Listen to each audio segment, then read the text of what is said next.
Welcome back to the Byline Breakdown. I'm your host, Mike Moliterno, and today we are talking about a big story here in the Valley, repopulation. It's one of our campaigns at the Business Journal, and it's the focus of a lot of groups in the Valley and across the state of Ohio. Right. That's Denise Dick, Special Projects Manager at the Business Journal and author of a story on this topic in the mid-March issue of the Business Journal. Thank you for being here, Denise. Thanks for having me. The Mahoning Valley has a 3R approach. We've spoken about this before. Yes, we have. Right. So we've got, retaining people, receiving people, and returning those who have moved away. Mm-hmm. This story focuses on retaining. Correct. Particularly this story, young people. Right. So I guess, what about the retaining aspect of this plan is so important? Well, that's if you can keep them here, you don't have to worry about getting them back. I mean, that's right. It's like the same thing as when they say, you saving money is how do they say it? Is a more efficient way of gaining wealth than making money. Because if you just save money, you get to keep 100% of the money you earned. Whereas if you make money, then taxes and effort and all of that, then it's, I don't know what the math is, but it's like however much effort you put in. If that was $10 worth, you're only really getting $8. Or you could say the same thing about physical health and fitness. Sure. Yeah. Yeah. Well, whatever. So sure. Same concept. Analogies. So why is it so important to retain? Is that, I guess, something that people are really, really trying to do so that they don't have to, as we said, return them back, which takes a whole bunch of effort. And they're trying to do all three. Right. But if you retain them, then you don't have to worry about getting them to come back after they're gone. And that's where young people are, where they're targeting young people. I would think a part of this also would be, this is just anecdotal, but mm-hmm. I know people who have had their children go off somewhere else to start a life and, get a job, and then they raise their kids and they do all of that. And then the parents, they also leave because then they say, oh, I want to be closer to my grandkids. Right. I want to do this. So they're retired or they're doing whatever. And so then they also head leave to Florida or wherever. Right. Yeah. So that's also if they keep them here, that again, you don't have to worry about returning anybody or anyone new leaving. Right. If the younger people stay. So you spoke to 4 young people. 4 young people at the Mahoning Valley Young Professionals group. Okay. So these would be people we would definitely want to keep. Yes. Right. Right. And then I also talked to some students who are getting ready to graduate in the vet tech program and the nursing program at Kent Trumbull. Okay. I guess, what did you hear?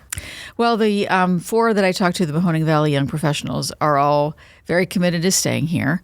They are all employed professionally. There's one that works at the Secretary of State's office, one that works at Youngstown State. There's one that works at a bank, and another one in wealth management. And part of the reason that some of them wanted to stay was family. They wanted to be close to family, but also the cost of living. And like the one young man that I spoke to, he's very enthusiastic about everything that Youngstown has to offer, not just the cost of living and everything and his family, but what's available to do here. Like he compared to like Youngstown, downtown Youngstown, now to what it was when he was growing up, and the stark contrast. Nobody would go downtown back then for entertainment, but now you've got the Cavelli Center and you've got Ween Park and you've got the bars and restaurants downtown that are an attraction. So that's one of the people you spoke to. Mm-hmm. Of the 4 who said that they were wanting to stay, what were some of the other reasons, or what were their situations like? Well, they found jobs doing what they wanted to do. All 4 of the women that I spoke to went to YSU, graduated from YSU, so they already had the connection here. They, just decided to stay because of a variety of reasons. Family. They like the area. It's inexpensive to live here. They found jobs that they like doing what they want. So the other students or the other young people that you spoke to, mm-hmm. I guess what was their take?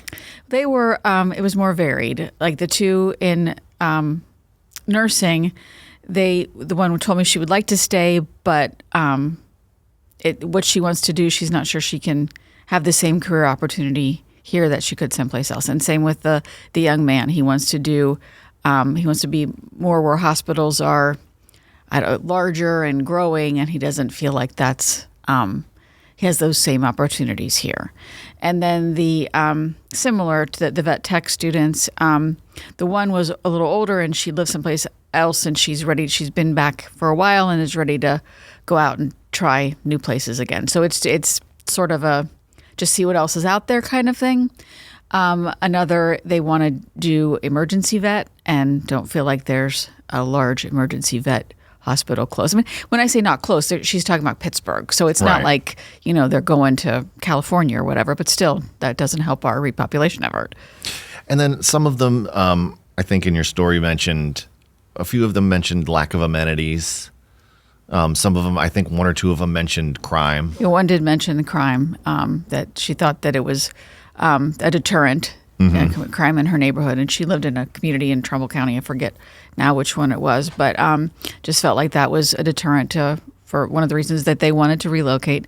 And she thought that was a deterrent for some other people too. And they also talked about their lack of amenities is lack of things to do. And I guess that depends on that's in the eye of the beholder, as you'd say. Right. So it struck me that the four professionals, I guess we could call them, they all wanted to stay. The people in the young professionals group. Yeah. Right. But I guess, the vet techs and the people who were going to nursing, those people were a little bit more iffy. It seemed just to me, and I could be totally wrong, it seemed like maybe some of the reason that these young people wanted to stay was that they had been sort of fed through the pipeline. You know what I mean? They had grown up, they had gotten their education, and then they had moved almost immediately into a local job. The one member of that group told me that he had looked at other universities, but found that YSU had the program he wanted, and it was a lot less expensive. So he stayed, and then he met somebody, got married, and they decided to settle down here. He found a job that he likes. Right. And so, I think that's an accurate assessment. Well, as you said, we have people who are saying, wow, the quality of life here is so great. Look at all of the things that you can do here in Youngstown, and the cost of living is so great. I'm staying. And then we also have people in the same age group, people who live in the same place, saying, there's nothing to do here. Yes. I need to go somewhere else where there's stuff happening. So you sort of go, how much of this is just perception? Exactly. Right. I still think there's not just here, but people in general want to leave where they grew. A lot of people want to leave where they grew up. They want to go someplace else. They want to see what else is out there. And I don't think that's unusual. Right. So will they come back? Maybe. After college or later? Maybe. If they want to, when you have kids, you want to be close to your parents to help with babysitting, that I guess time will tell. Okay, well, we're going to talk a little bit more about this after a quick break.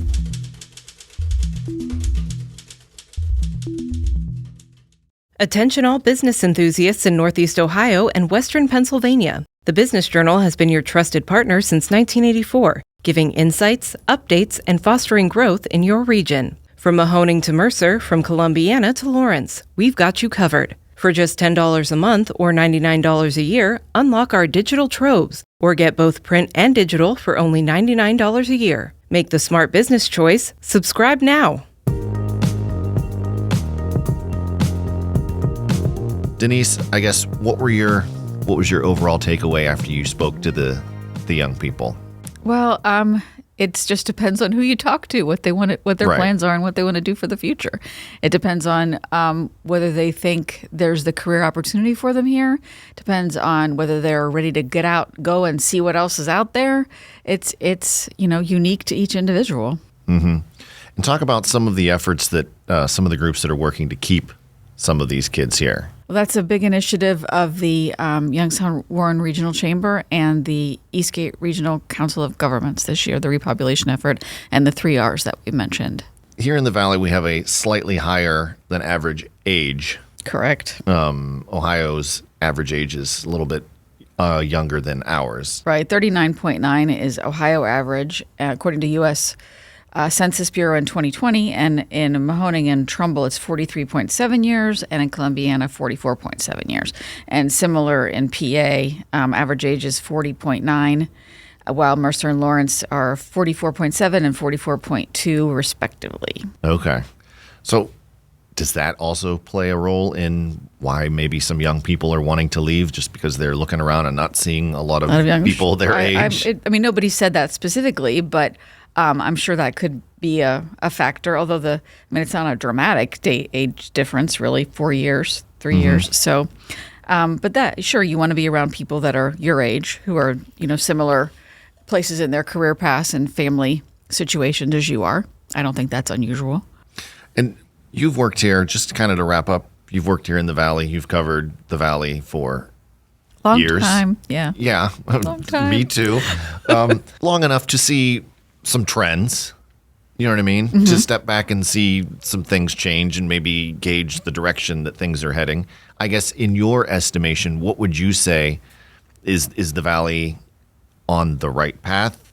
Is it going in a good direction? Is it going in a bad direction that we could expect maybe just some natural momentum that could keep some people here or return some people here? Well, I think as the more jobs or the higher tech jobs, the higher skilled jobs are located here, like what we're anticipating, I think that's going to entice some people to stay. I mean, depending on what your goals are, what you want to do with your career-wise, I think, sure, that's definitely an attraction. And that's one of the reasons that they want to keep the Chamber and Eastgate have embarked on this effort, is so that there are people to fill those jobs. Because without, they're going to go someplace else if they can't get people to fill the jobs that these corporations are going to expected to create. Well, I happen to think that there's a lot to be optimistic about. I'm a little bullish, I guess, on the Valley. Okay. Why was it? I'm not trying to say anything. That's just, I'm not knocking the Valley. No. I guess I was just saying, you know what I mean? From my perspective, and I think maybe it's just something that, I think it's just part of it's just being young, that you kind of just want to go somewhere else. You want to see what else is out there. Yeah, you always think it's going to be greener nicer on the other somewhere side. else. Yeah.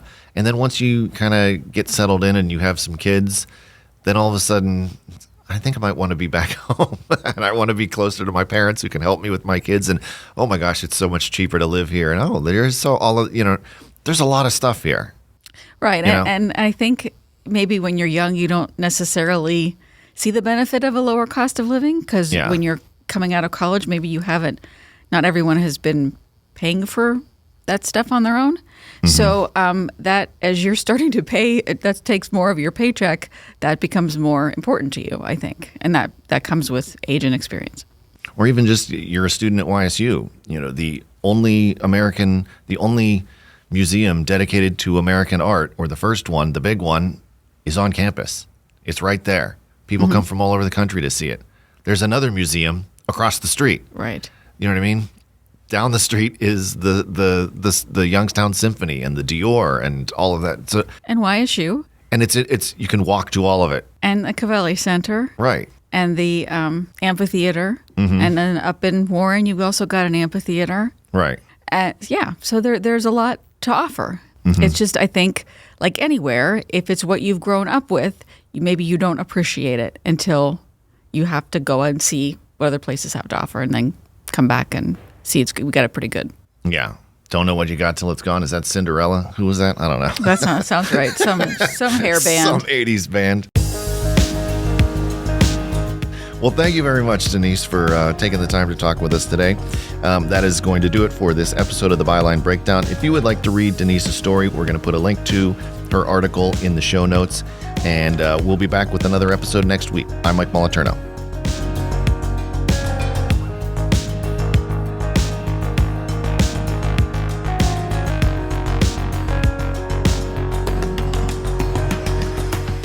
You wouldn't drive a car without a map, so why navigate the business world of northeastern Ohio and western Pennsylvania without the Business Journal? Trusted since 1984, we're the compass pointing you to growth and prosperity. Digital, print, why not both? We've got subscription options tailored for every business-savvy individual. Light up your path to success. Subscribe to the Business Journal today.